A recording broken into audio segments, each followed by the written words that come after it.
called for a national lockdown because the figures were stark. The rise in infection rates, I think everybody could see, was alarming. The number of people going into hospital and tragically the number of deaths. So it was inevitable that we needed a national set of restrictions, and that's why I called for it a couple of days ago.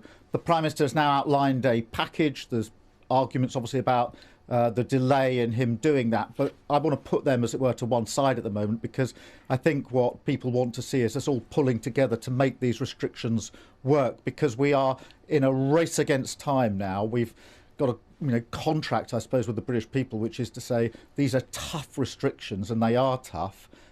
In return for that, the government's got to roll out the vaccination programme at speed and accelerate that. That is a huge challenge, and I think we've all got to pull together to make sure that we get through the next few weeks in the best way that we possibly can. The challenge is going to be that exams obviously can't go ahead in the usual way.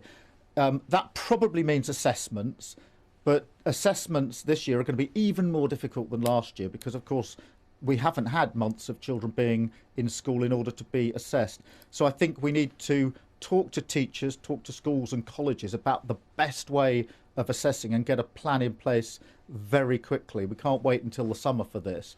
But I do think now a real discussion with teachers and schools and colleges, because they will have their own views about how you weigh up and assess children and young people when, for many months in the last 9 months, they haven't actually been in schools.